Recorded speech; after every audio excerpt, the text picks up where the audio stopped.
Halo teman-teman, mungkin sebelum kita mulai tutorial, aku minta teman-teman juga langsung siapkan R-nya supaya nanti setiap kali aku menjelaskan sesuatu bisa langsung kita sambil klik R script-nya di R, oke?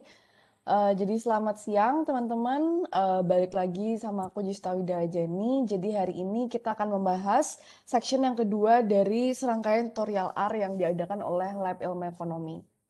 Nah, pada hari ini, minggu ini pembahasan kita adalah mengenai core programming principle, the object operation, as well as logical statement in R. Mungkin secara singkat, table of content-nya adalah hari ini kita akan mempelajari mengenai function. Jadi, fungsi itu apa dan bagaimana cara kita menginterpretasikan function. Dan yang kedua adalah vektor, lalu factorize operation ataupun implikasi atau aplikasi dari vektor di R, di penggunaannya seperti apa, dan apa itu vektor, bagaimana cara kita membangun suatu vektor. Lalu yang ketiga kita juga akan mempelajari bagaimana caranya kita appending factor. Jadi kalau mungkin teman-teman di sini ada yang memakai data programming lain kayak misalnya Stata atau eViews itu ada fungsi tersendiri untuk append. Append tuh jadi kayak menggabungkan beberapa vektor menjadi satu vektor. Nah, kalau yang keempat itu in contrary to appending factor atau selain appending factor atau memanjangkan vektor, kita juga akan belajar bagaimana caranya kita bisa slice factor atau memilih poin-poin penting ataupun observasi-observasi yang ingin kita tuju dari vektor yang kita miliki. Nah, yang kelima kita juga akan menggunakan the brackets. Jadi apa itu the brackets, bagaimana cara kita menggunakannya, dan fungsinya the brackets itu nanti akan kita pelajari juga.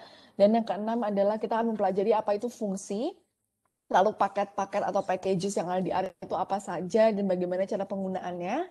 Nah, yang ketujuh dan ke-8 kita akan mempelajari mengenai logical statement atau semacam loop kalau misalnya di Stata yang digambarkan dengan and or dan juga if else dan juga if else. Seperti itu. Nanti kalau teman-teman ada pertanyaan bisa langsung ditanyakan saat kelas supaya nanti kita nggak bolak-balik materi dan nggak keburu lupa untuk menjawab pertanyaan teman-teman. Nah, sebelum kita mempelajari mengenai introduction to function, mungkin sedikit prolog adalah sebenarnya di R sendiri itu mereka kan open source. Open source meaning kita nggak harus bayar, kita bisa mengakses package mereka secara gratis, dan selain package yang minggu lalu aku jelaskan, R ini juga mereka memiliki built-in dataset. Jadi built-in dataset artinya adalah kita bisa memilih data-data apa saja yang ingin kita gunakan dan itu tersedia secara online. Jadi semacam database yang itu ada multiple data sets-nya yang kita nanti bisa download dan nanti kita bisa gunakan untuk analisis kita. Jadi this dataset atau dataset ini itu sangat berguna untuk kita membangun skill kita khususnya dalam aplikasi R ini. For example, kita bisa menggunakan data dalam kurung empty cars dan nanti dia langsung akan mengeload data yang namanya adalah empty cars di online open source R-nya itu. Nah, data empty cars ini adalah data tentang penggunaan mobil, lalu gasolinnya apa saja, atau gas yang bahan bakar yang digunakan apa, kilometernya berapa, dan sebagainya. Kita juga bisa menggunakan data function atau data dalam kurung cars 93, berarti namanya adalah kita mengganti nama dataset empty cars itu menjadi cars 93 dengan package yaitu mass. Nah, kalau teman-teman tertarik untuk melihat dataset apa aja yang ada di R, itu bisa akses built-in data dari website ini. Mungkin aku tunjukkan sebentar. Nah, jadi ini ada contoh dataset-dataset apa aja yang ada di Index R Manual Library Dataset. Itu ada Zero Index, Air Passenger, BG Sales, BOD, Chicken Weight. Ini ada banyak banget dan nanti ada description-nya masing-masing. Dan teman-teman bisa cari di sini misalnya pressure, occupational status. Kalau diklik nanti teman-teman bisa tahu ini source-nya dari mana, yaitu dari Goodman LA, Simple Models for Analysis of Association and Cross Classification having ordered categories. Jadi ini adalah table of counts yang menspecify atau menjelaskan father's occupational status dan juga destination. Destination itu artinya adalah jadi apa hubungan antara pekerjaan orang tua dan juga pekerjaan anak di kemudian hari. Ini adalah datasetnya. Ada banyak dataset lain yang teman-teman bisa akses seperti empty cars, islands, faithful, dan sebagainya di website yang tadi aku udah kasih. Nah, setelah itu sekarang kita juga mempelajari mengenai introduction to function. Nah, jadi setelah aku jelaskan sedikit, nanti kita langsung ke implementasinya, yaitu langsung menggunakan R.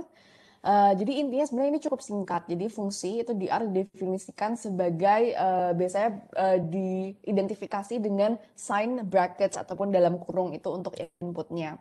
Dan biasanya fungsi itu memiliki lebih dari satu input. Contohnya adalah misalnya kita ingin membuat suatu fungsi yang dia sequential. Sequential itu adalah dia dimulai dari angka 1, jadi from 1 to 15, artinya dia sampai angka 15 by 2. Berarti jumlah perbedaannya itu adalah 2. Berarti kita ingin membuat fungsi yang berbentuk sequence. Nanti keluarnya adalah 1, 3, 5, 7, 9, dan sebagainya sampai 15. Dan ada beberapa package lainnya yang kita bisa gunakan untuk beberapa occasion dalam membentuk fungsi. Nah, jadi fungsi itu sendiri nggak cuma sequence kayak yang tadi aku sebutkan. Jadi selain kita bisa specify kayak from to by-nya, kita bisa langsung ketik seperti sequence 10 sampai 200, berarti dari 10 sampai 200 dengan differences 5 per observasi. Berarti 10, 15, 20, and so many others. Nah, kalau replication yang ditandakan dengan rep 1,4 itu artinya adalah kita ingin mereplikasi angka 1 sebanyak 4 kali. Nah, selain itu, kita juga ada fungsi yaitu GL atau generate level. Artinya kita ingin mengubah suatu fungsi menjadi level. Jadi, misalnya kita ingin GL 2,5, itu artinya adalah akan ada dua level, yaitu 1 dan juga 2. Tapi kita akan specify masing-masing 5 kali. Jadi, satunya itu ada 5 kali, dan 2 itu ada 5 kali. Gitu. Jadi, levelnya ada 2, itu level 1 dan juga 2. Dan kalau misalnya length sama 10 itu berarti total dari 2 sama 5 itu ada 10. Kalau 11 itu berarti length 1 sampai saya GL 2,5 length 11 itu berarti adalah um, kita akan mengenerate dua level yaitu 1 dan juga 2, tapi masing-masing 5. Jadi 1 1 1 1 2 2 2 2 kan bisa 1 karena kan length-nya inginnya 11. Berarti dia akan merecycle ulang atau balik ke fungsi awal yaitu 1 instead of 2 untuk melanjutkan level yang di-generate seperti itu. Nah, sekarang kita akan langsung masuk ke kita coba dengan R programming bareng-bareng supaya kita lebih dapat a sense of it dan juga kita sebelum kita masuk ke pembahasan kita yang berikutnya yaitu vectors. Nah, sekarang pertama-tama saya akan menunjukkan bagaimana cara kita bisa menggunakan built-in dataset. Nah, built-in dataset itu artinya adalah kita dari data online yang tadi saya sudah tunjukkan, kita berusaha untuk mendownload dan juga langsung menggunakannya dalam analisis kita. Yaitu adalah data sama dengan data dalam kurung empty cars misalnya. Lalu kita langsung menggunakan data cars93 package mesh. Berarti kita merename atau kita menamakan ulang data empty cars kita ini menjadi cars93 dengan package yang dinamakan oleh yaitu package mesh. Nah, sekarang kalau kita coba view data, kita coba view cars93 atau nama dataset kita yang baru, kita bisa melihat bahwa ini adalah dataset kita yang kita akan gunakan. Yaitu yang pertama ada manufacturer, jadi siapa yang memproduksi mobil tersebut.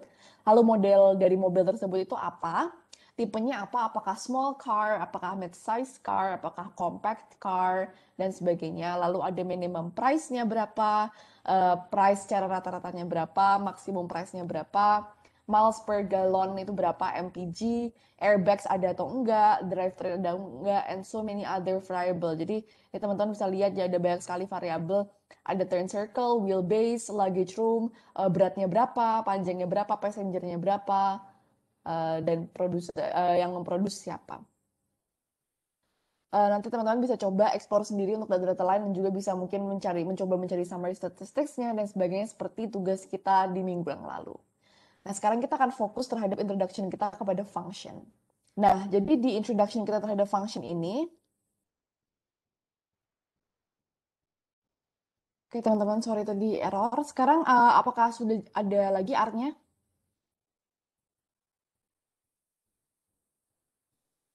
Oke. Nah, jadi sekarang kita akan masuk ke intro to function. Jadi seperti yang tadi saya jelaskan, yang pertama kita mempelajari mengenai sequence. Jadi jika kita klik sequence from 1 to 15 by 2 and kita klik run, itu nantinya kita akan ada okay, so sorry something's wrong with my R. Teman-teman, entah kenapa ini laptop saya agak error, jadi mungkin saya butuh waktu 10 menit untuk fix my laptop dulu, dan setelah itu saya akan masuk lagi, oke? Okay? Oke, nah, sepertinya ini agak error laptop saya, jadi saya coba pakai tanpa kamera dulu ya teman-teman. Nah, sekarang kita akan mempelajari introduction to function. Seperti yang tadi saya jelaskan, kalau misalnya kita menggunakan sequence, itu artinya adalah kita ingin membuat suatu fungsi yang dimulai dari 10 sampai 200 dan diskrepansi atau perbedaan antara variabel yang observasi yang pertama, kedua, dan ketiga itu adalah 5. Jadi kalau kita run menggunakan sequence 10,200,5, itu hasilnya. Oke, teman-teman sekarang udah bisa kelihatan lagi ya R-nya ya. Tadi nggak tahu kenapa setiap kali saya klik WebEx selalu share R itu selalu error di tengah-tengah. Jadi my deepest apology. Oke, jadi sekarang kita mulai lagi dari sequence. Mungkin saya cek dulu ini bisa keren. Oke, udah bisa. Nah, jadi introduction to function itu jadi antara yang sequence yang di line 6 sama 7 itu sebenarnya sama aja, teman-teman. Jadi artinya adalah kita berusaha untuk membuat suatu fungsi yang dia memiliki sequence yang dimulai dari 1 sampai 15, tapi perbedaannya adalah 2 per variabel, ya per observasi. Jadi 1, 3, 5, 7, 9, 11, dan juga 15. Nah, kalau sequence yang kedua, ini juga sama aja, tapi kita menggunakan cara tanpa from, to, dan juga by. Tapi R itu memiliki, jadi R itu kan mereka memang smart language programming. Jadi R tahu bahwa ini artinya adalah mulai dari 10 sampai 200 dengan perbedaan 5 antar observasi. Jadi kalau kita klik run, kita akan bisa melihat hasilnya adalah 10, 15, 20, 25, 30, and so on sampai angka 200. Nah, kalau kita ingin mereplikasi angka 1 4 kali, kita bisa generate trap 1,4. Ya, kita bisa generate trap 1,4, berarti dia akan ada 1, 1, 1, 1 gitu. Sedangkan kalau kita yang tadi aku bilang kita generate level 2,5, itu artinya adalah kita ingin mengenerate dua level, yaitu level pertama dan juga level kedua. Dan masing-masing dari level itu 5 kali. Jadi 1, 1, 1, 1, 2, 2, 2, 2, 2, 5 kali. Nah, kalau JL 2,5 kan pas ya, lengthnya total 10, jadi 1, 1, 1, 2, 2, 2. Tapi kalau 11, itu apa yang akan terjadi? Yang akan terjadi adalah dia akan, berarti kan dia minta ada dua level, yaitu 1 dan juga 2. Tapi masing-masing itu ada 5. Jadi 1 tuh 5 kali, 2 5 kali. Tapi kan dia mintanya length atau total panjangnya itu adalah 11. Jadi yang akan dilakukan R adalah dia akan merecycle ulang. Makanya yang di belakang ini 1. Dimulai dari observasi ataupun level yang pertama. Jadi dia balik lagi ke 1 untuk observasi yang ke-11 atau angka yang terakhir yaitu 1. Bukan 2. Seperti itu. Nah sekarang kita akan melanjutkan untuk vector. Jadi vektor sendiri memiliki beberapa properti yang penting, teman-teman. Yang pertama adalah bahwa vektor itu homogeneous, artinya mereka memiliki tipe yang sama. Lalu vektor itu bisa diindeks ataupun bisa diidentifikasi dengan menggunakan position. Jadi misalnya kita klik V dalam kurung 2, itu dalam R, artinya R tahu bahwa, oh kita ingin mencari elemen yang kedua di vektor V ini. Dan yang ketiga adalah vektor, itu bisa diindeks ataupun bisa diukur dengan berbagai atau beberapa multiple position. Contohnya adalah VC sama dengan 1,2, itu artinya adalah kita ingin merefer atau kita ingin menggunakan, kita ingin tahu berapa sih angka dari vektor yang merupakan elemen yang pertama dan juga elemen kedua. Dan vektor sendiri juga bisa memiliki nama. Jadi misalnya kita bisa kasih nama kayak dataset 1,2 atau kita bisa give names to the vector um, yang ingin kita lakukan. Ya jadi aku memang nggak present slide supaya kita bisa langsung masuk ke R aja dan nggak bolak-balik.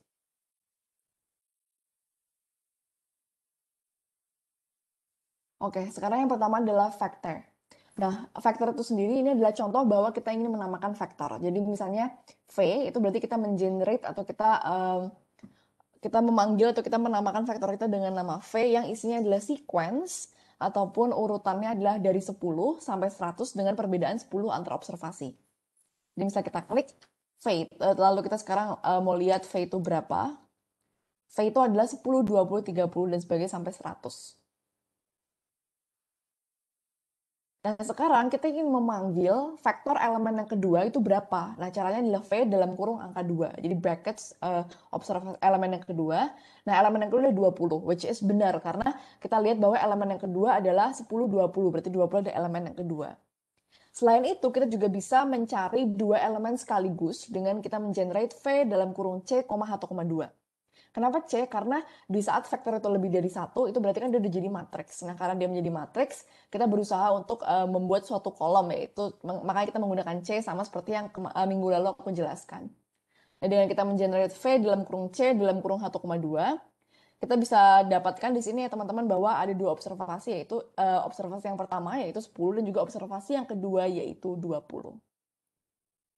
Nah, selain vektor, kita juga akan belajar mengenai matriks. Nah, jadi matriks itu adalah vektor yang bisa memiliki satu atau dimensi yang merupakan satu atau dimensi yang merupakan lebih dari satu. Contohnya, kita bisa mengenerate ini matriks A yang terdiri dari angka 1 sampai 6. Nah, berarti sekarang kita bisa klik, kita bisa tahu A itu berapa karena kita sudah mengenerate A, yaitu 1, 2, 3, 4, 5, 6.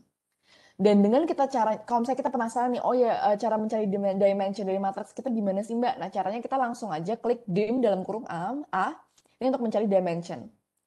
Berarti dia bilang bahwa dimensinya 0 matriksnya, karena yang nggak ada dimensi kan memang hanya 1 kali 1 kan. Jadi memang tidak ada dimensinya, jadi dimensinya adalah 0. Nah sekarang misalnya saya ingin memberikan dimensi 2 kali 3, jadi saya ingin reshape atau mengubah bentuk matriks saya dari 0 atau tidak ada dimensi sama sekali menjadi matriks dengan dimensi 2 kali 3. Jadi caranya adalah dim A sama dengan C 2,3. Nah, sekarang kita langsung print A. Print artinya seperti yang minggu lalu aku jelaskan, print artinya adalah kita ingin melihat matriks kita yang baru yang sudah kita generate dimension yang baru itu 2 kali 3. Nah, bisa kita lihat teman-teman di sini bahwa matriks kita sekarang benar-benar 2 kali 3 yang terdiri dari 1, 2, 3, 4, dan juga 5, 6. Jadi ini adalah cara kita untuk mengubah bentuk matriks kita dari dimensi 0 sampai ke dimensi 2 kali 3. Dan misalnya teman-teman tertarik, Mbak saya maunya bikin misalnya saya ingin bikin 2 kali 4 atau 4 kali 2 bisa nggak Mbak? Bisa. Nah, tapi syaratnya adalah reshape ini harus, jadi kan 1 sampai 6 kan ada 6 ya teman-teman, 1, 2, 3, 4, 5, 6. Nah, jika kita ingin membuat matriks, kita harus make sure bahwa X dikali Y-nya itu harus sama dengan total observasi yang kita miliki. Misalnya B sama dengan 1 kali 12. Nah, kita mau reshape dimensi B ini jadi 2 kali 5. Apakah bisa? Jawabannya nggak bisa. Kenapa? Karena produk ataupun perkalian dari 2,5 2 dan juga 5 adalah 10. Sedangkan total yang kita miliki itu adalah 12. Jadi length atau panjang objek yang kita miliki itu 12. Jadi nggak match kan di sini. Jadi nggak bisa terbentuk matriks. Maka dari itu sekarang kita coba nanti 3 kali 4. Nah, bisa. Sekarang kita langsung print B.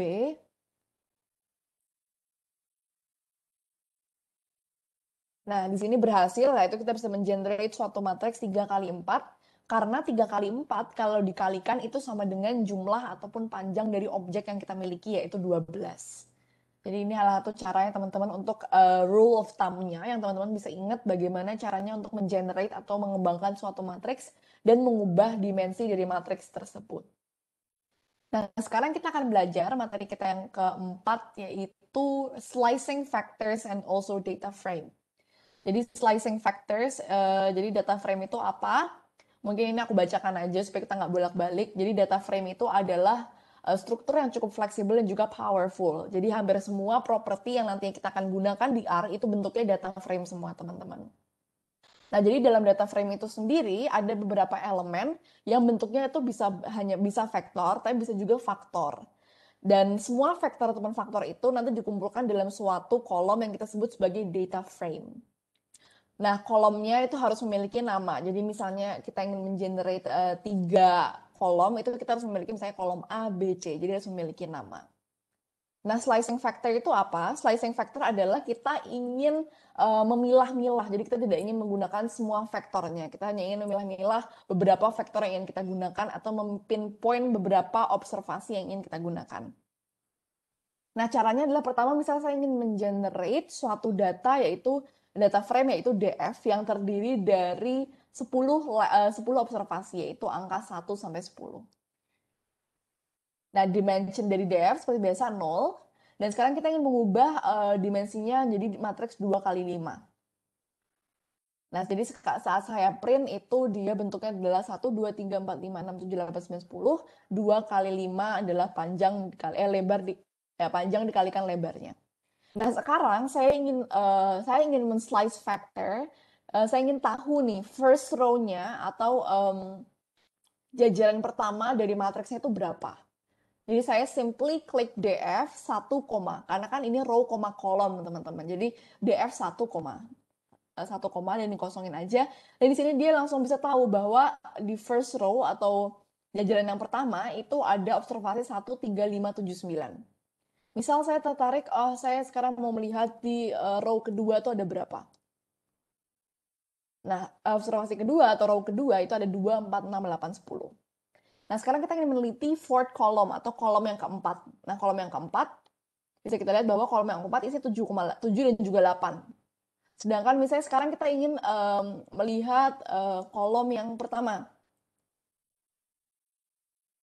Nah, berarti 1, 2, which is benar, yaitu 1,2.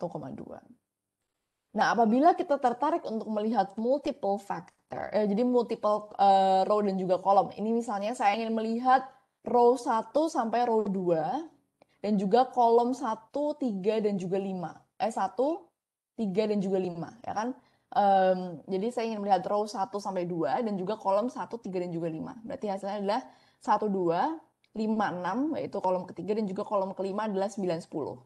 Tapi dia akan ke-rename dari 135 menjadi 123 yang menandakan bahwa ini akan menjadi vektor yang berbentuk 2 dikalikan 3 dari slicing yang kita gunakan. Nah, sekarang apabila kita klik, kita ingin mencari nih berapa sih vektor yang ada dari first ataupun row yang pertama sampai yang kedua, dan juga kolom yang pertama sampai yang kelima, itu kita bisa menggunakan df 1, 1 to 2, 1 to 5.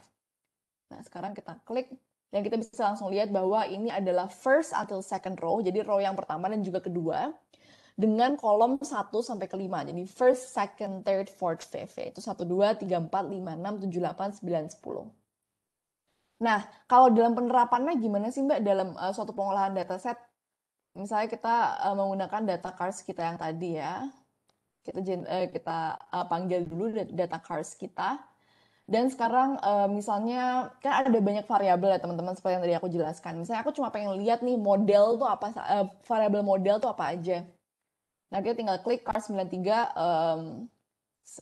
dollar sign model. Nah, di sini kita bisa lihat modelnya apa aja, yaitu Integral, Legend, Roadmaster, Camaro, 90 Riviera, 100 DeVille, Seville, Astro, Colt, Summit, dan sebagainya.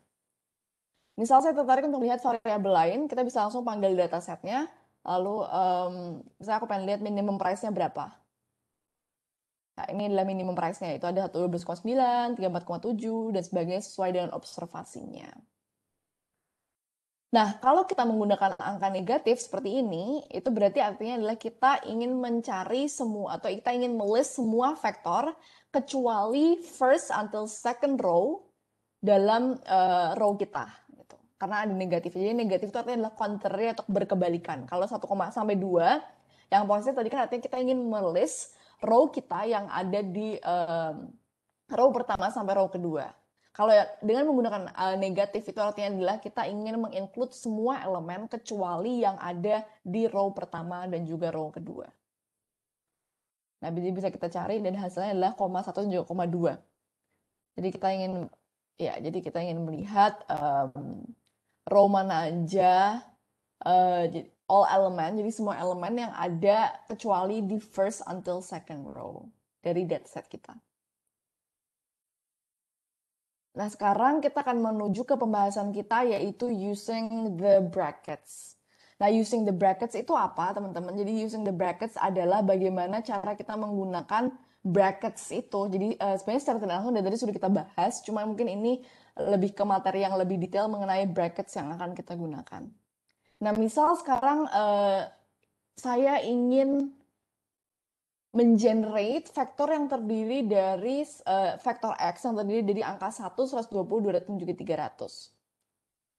Nah, sekarang saya generate sequence yang terdiri dari angka 201 sampai 202, tapi dengan jarak 10. Dengan jarak,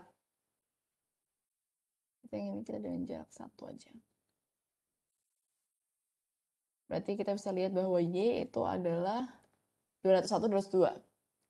Nah, Z adalah kita ingin kita ingin mereplikasi high, yaitu karena dia string, makanya harus pakai strip itu, tanda, apa sih, apostrophe. Jadi high sebanyak 3 kali. Berarti dia akan mereplicate, sekarang kita coba lihat Z. Berarti dia akan mereplicate high 3 kali, jadi high, high, high. Nah, sekarang kita akan mengenerate W sama dengan yang terdiri dari A, B, C. Misalnya saya ingin mencari observasi atau elemen yang pertama yang ada di W, saya cukup dengan mengklik W dalam kurung 1, dan saya akan tahu bahwa elemen yang pertama adalah A. Nah, kalau W minus 2 itu artinya adalah semua elemen kecuali elemen yang kedua. Berarti yang akan keluar adalah A dan juga C. Karena kan semua elemen kecuali yang kedua, which is B. Jadi kan A sampai C. Nah, kalau W1 sampai 3 itu berarti saya ingin mengenerate semua elemen dari yang pertama sampai yang ketiga, yaitu A, B, C. Gitu. Oke, teman-teman, sampai sini apakah jelas? Apakah ada pertanyaan sebelum kita masuk ke materi kita yang berikutnya?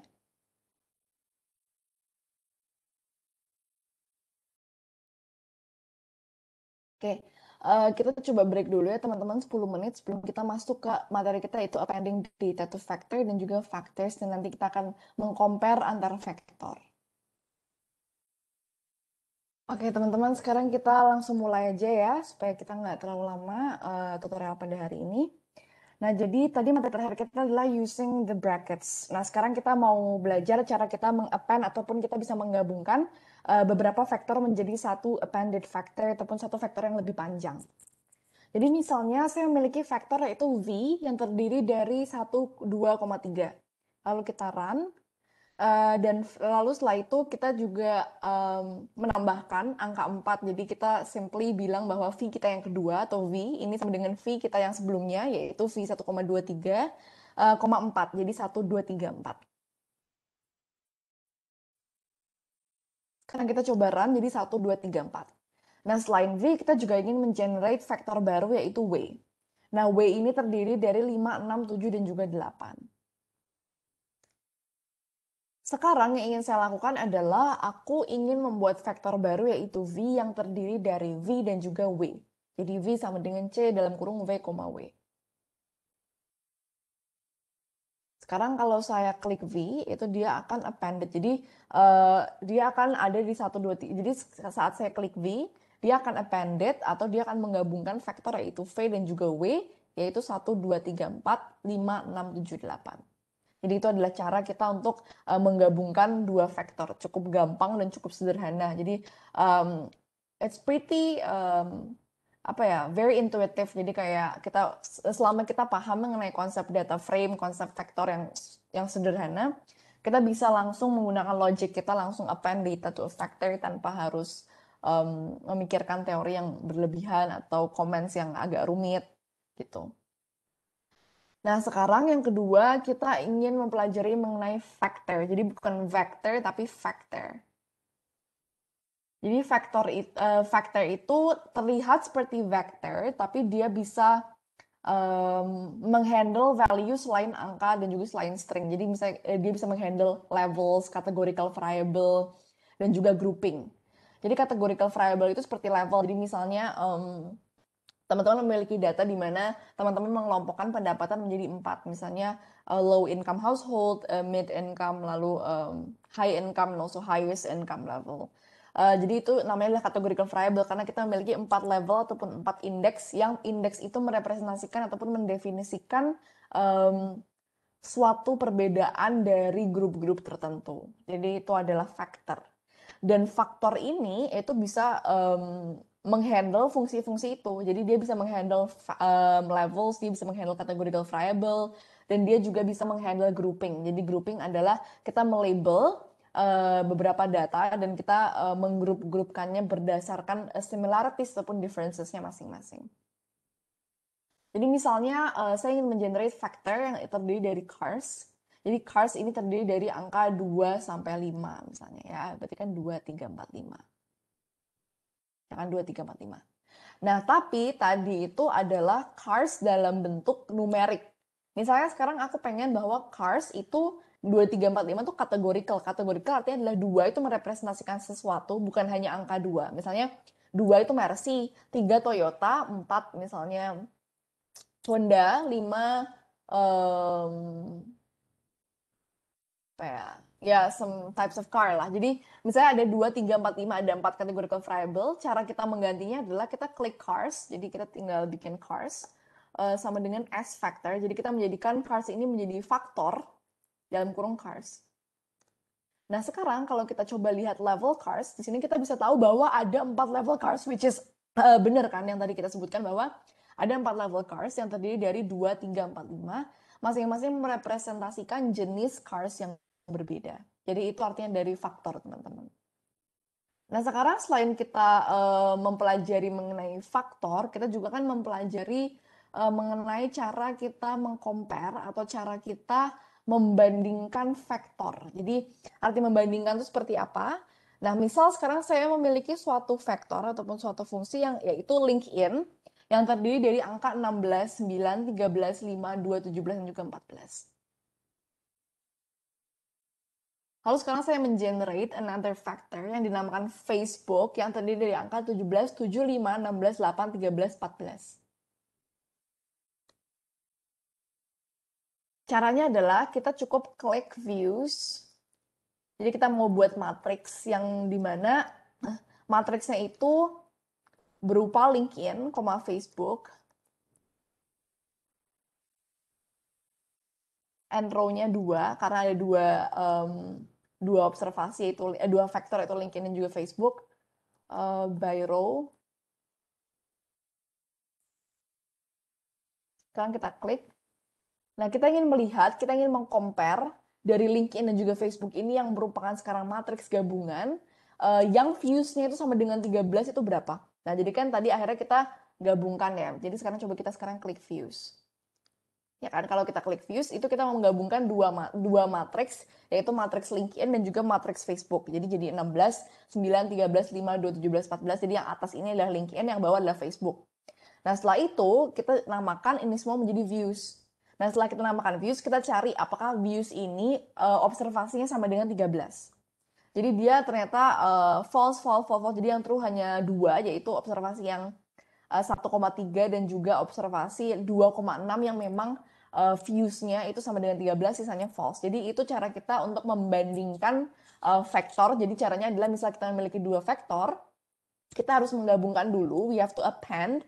Setelah kita append, kita baru bisa membandingkan apakah views itu sama dengan 13. Misal kita tertarik juga, apakah views itu sama dengan 15. Kita juga bisa klik, views sama dengan 15, berarti dia false semua. Berarti nggak ada yang viewsnya 15. Semua itu tidak ada yang berarti semuanya itu angkanya selain 15. Atau misalnya views sama dengan 0. Apakah ada yang viewsnya 0? Tidak ada. Berarti kita bisa conclude bahwa LinkedIn dan juga Facebook itu semuanya sama-sama memiliki views lebih dari 0 ataupun tidak ada yang 0. Jadi itu cara kita untuk mengcompare factor. Nah, sekarang kita akan masuk ke materi kita yang terakhir pada hari ini, teman-teman, yaitu logical statement. Ini kayaknya kalau aku nggak salah ingat, minggu lalu juga udah ada yang sempat menanyakan ke aku cara kita mengcompare logical statement. Nah, logical statement itu sendiri terdiri dari and or, ataupun if. Jadi yang pertama kita if, dan juga yang ketiga adalah if else. Mungkin yang pertama kita akan membahas mengenai and or. Nah, untuk pembahasan and or itu sebenarnya logiknya juga simple dan juga logiknya cukup intuitif. Misalnya kita memiliki vektor yang itu Facebook yang terdiri dari angka 16, 9, 13, and so on. Nah, kita sekarang ingin melihat berapa sih last. Jadi kita ingin mengenerate suatu vektor yaitu last, yaitu dia tail ataupun angka terakhir dari Facebook, satu angka sebelum yang terakhir, berarti 17 ya. Ya kan, coba sekarang kita lihat. 14, sorry. 14, jadi 14 itu artinya adalah tail Facebook, 1 itu artinya adalah dia merepresentasikan angka terakhir, jadi angka yang ada di terakhir, angka terakhir yang ada di Facebook. Kalau misalnya sekarang aku klik tail Facebook 3, itu berarti berapa? 1, 2, 3, berarti 2. harusnya.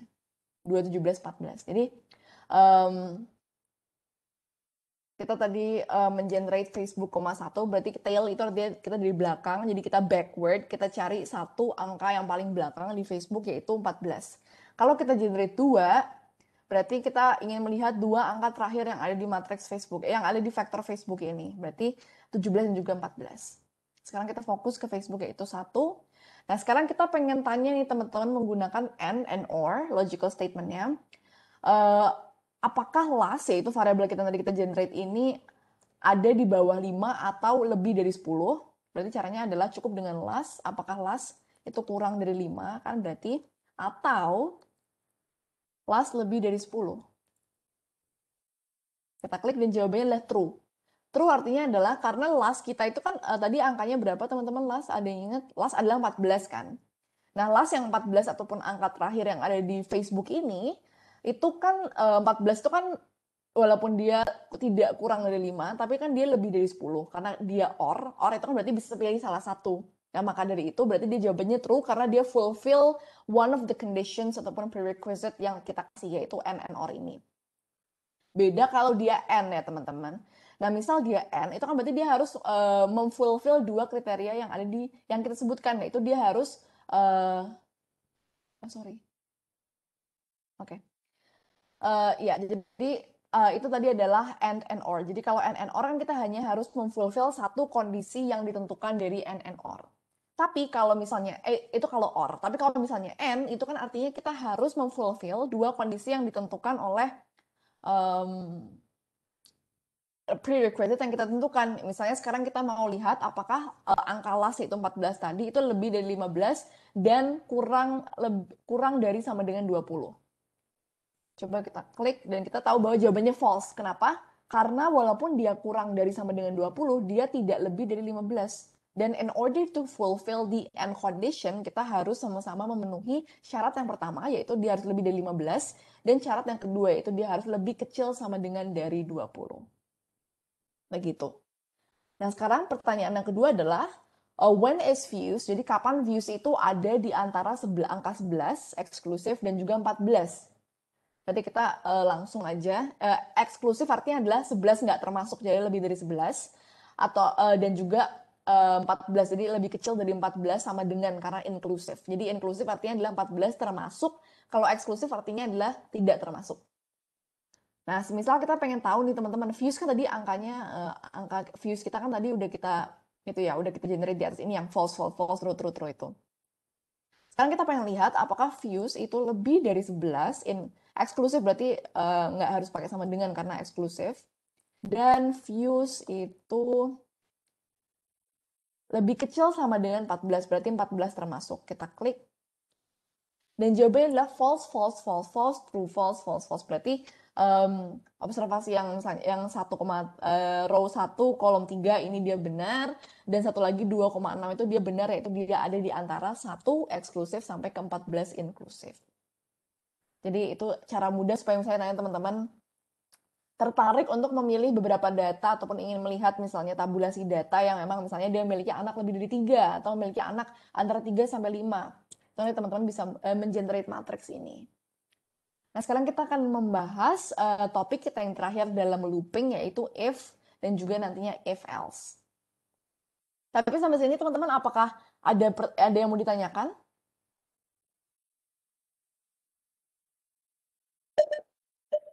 Belum Kak, lanjut. Oke, silahkan.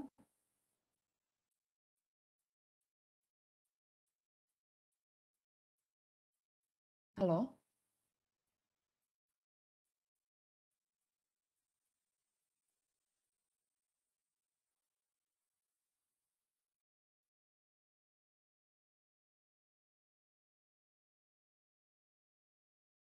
Oke, sekarang kita lanjut dulu. Nah, sekarang kita akan membahas mengenai if, sebelum kita membahas mengenai if else. Semisal saya ingin mengenerate suatu angka yaitu numerik, num. Ya, misalnya angka num, kita ingin mengenerate suatu vektor yaitu num yang terdiri dari angka 4. Berarti sekarang kalau kita klik num, sama dengan 4. Nah, caranya adalah if num less than 5, brackets, num sama dengan num plus 1, brackets. itu dia mengartikan bahwa if statements. Ya, bentar, mungkin untuk introduction saya akan berikan slide-nya dulu. Sebentar. Ya. Jadi an if statement atau suatu statement if itu memberikan komando kepada R untuk melakukan certain things jika itu benar. Jadi if this is true, then do that. Jadi if this is true, then do that. Jadi if this is true, then do that. Jadi dia kayak perintah yang multi-layered. This object itu harus merupakan logical test or an R expression yang evaluate true or false. Jadi yang if, jadi kan tadi kita if num tadi ya, if num itu dia harus mengenerate suatu logical operation, jadi true or false. Dan jika dia true, dia akan langsung proceed ke perintah yang kedua. Jadi will run all of the code that appears di dalam brackets. Tapi kalau dia false, dia bakal skip the code dan dia langsung to end. Jadi ini semacam logika programming yang teman-teman harus pahami. Jadi kalau misalnya ini ya, misalnya num itu sama dengan 4. Jadi if num itu kurang dari 5, berarti dia akan melakukan fungsi yang kedua gitu. Jadi if itu true, dia lebih dari 5, num itu, jadi kan tadi kita tahu bahwa num itu adalah 4 ya teman-teman. Nah, apakah 4 itu less than 5? Jawabannya true. Nah, karena dia true, maka R akan merun fungsi setelahnya yang ada dalam brackets ini. Bracket yang aku merahin. Baik. Kelihatan kan ini bracketnya aku merahin. Jadi R akan run function yaitu num itu sama dengan num plus 1. Berarti saat kita klik num dia hasilnya 5. Kenapa? Karena 4 itu less than 5 berarti dia true. Lalu dia langsung skip, dia langsung run ke kode berikutnya yaitu karena dia true berarti 6 sama dengan 4 plus 1. Berarti 5. Berarti hasilnya adalah 5 itu adalah num. Nah, semisal sekarang kita ingin kita mengenerate num yang sama yaitu num adalah 4. Jadi if num itu less than 3, jadi apakah num less than 3? Jawabannya adalah salah, false kan, karena num itu lebih dari 3, karena kan 4 itu lebih dari 3. Nah, maka dari itu dia langsung skip, jadi dia nggak akan melakukan yang di bracket yang merah ini, dia nggak akan melakukan 6 plus 1, dia langsung skip. Jadi saat kita klik num itu berapa, dia akan mengenerate bahwa 6 itu tetap 4 karena dia false, dan karena dia false, dia langsung skip to end process. Jadi dia tidak melakukan perintah yang ada di dalam brackets-nya. Begitu. Nah, sekarang mungkin kita ada tes ataupun ujian sedikit nih teman-teman.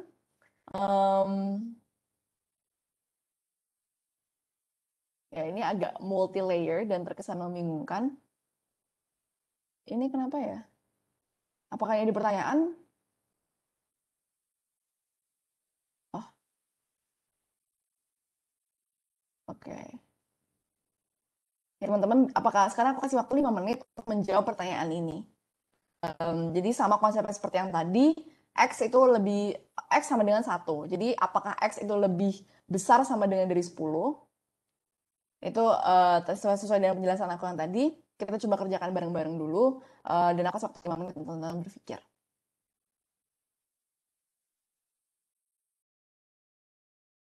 Oke, jadi kita langsung jawab bareng-bareng aja teman-teman. Jadi sekarang kita tahu bahwa X itu sama dengan 1.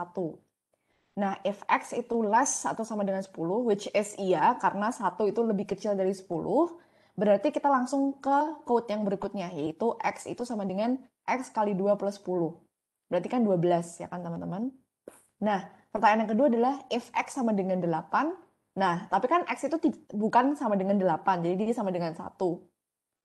Dia sama dengan 12, sorry. Jadi kalau misalnya dia sama dengan 8, dia adalah 3.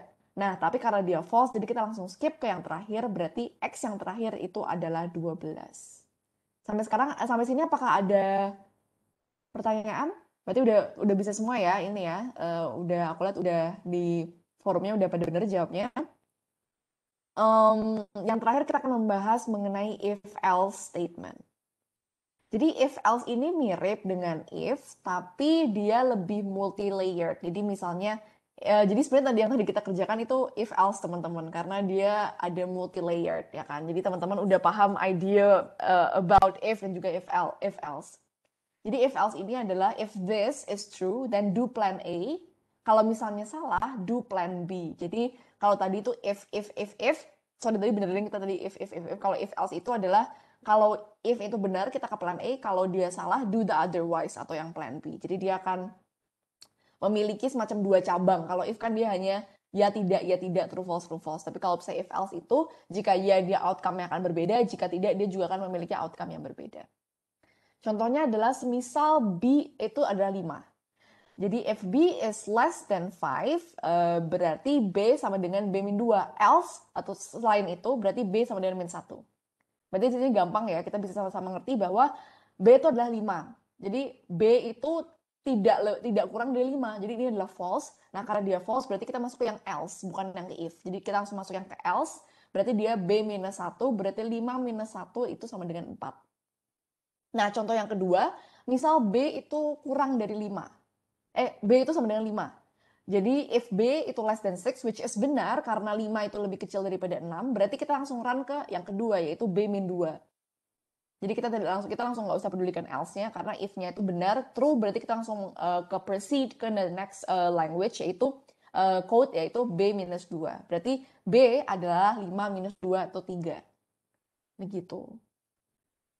Ya, teman-teman, apakah ada pertanyaan? Ini adalah salah satu contoh di R. Jadi misalnya num itu sama dengan 4. Nah, kalau num itu less than atau kurang dari 0, maka print the number is negative. Kita langsung ke R aja ya. Enggak sih, kesini juga sama aja. Nah, kalau misalnya else atau dia lebih dari 0, berarti print the number is positive. Kalau else lagi, kalau misalnya number is 0, else berarti kan tadi kita udah tahu bahwa udah ada nih yang lebih dari 0. Terus kita juga udah generate yang kurang dari 0. Berarti sisanya yang apa? Yaitu yang ada di 0 persis, berarti yang 0. Berarti else-nya lagi adalah print the number is 0. Nah, setelah kita run, kita akan mendapatkan hasil bahwa the number is positive. Kenapa? Karena ya clearly 4 adalah angka yang positif, tanpa kita harus melihat ini juga kita sebenarnya udah tahu. Aku cuma pengen teman-teman memahami arti dari if else ini dan juga cara pengimplementasiannya, karena looping ini akan bisa menjadi suatu metode yang efektif dan juga efisien kalau teman-teman ingin run multiple codes ataupun multiple directions, jadi perintah yang multiple untuk dataset teman-teman. Jadi karena 4 itu lebih dari 0, berarti dia masuk ke yang kedua ya, berarti the number is positive, dia masuk ke yang kedua, berarti yang if itu tidak akan berlaku, dan yang else yang kedua juga tidak akan berlaku karena dia bukan 0. Oke. Teman-teman, I think that is all for today. Apakah ada pertanyaan? Mungkin aku bisa jawab di forum ini. Kalau ada yang kurang jelas, teman-teman, atau ada concern, bagaimana? Sebelum kita mengakhiri sesi pada siang hari ini. I'll try to make it as short as possible karena aku tahu teman-teman juga puasa dan agak capek kalau kita buat 2 jam. Jadi apakah ada pertanyaan? Apa sudah jelas mengenai logical looping, statements, dan juga object operator di R yang kita bahas tadi? Apakah sudah jelas, teman-teman?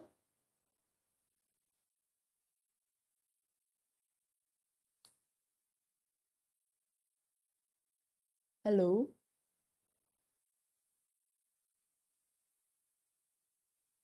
Oke, karena tidak ada pertanyaan dan sepertinya sudah cukup jelas, jadi kita bertemu lagi ya teman-teman, minggu depan kita akan mulai membahas mengenai graphical dan juga data analytics yang lebih menyeluruh dan lebih tough tentunya. Jadi have a great day, semangat melanjutkan puasa, ibadah puasanya, selamat hari Rabu, dan ya, goodbye, see you next week.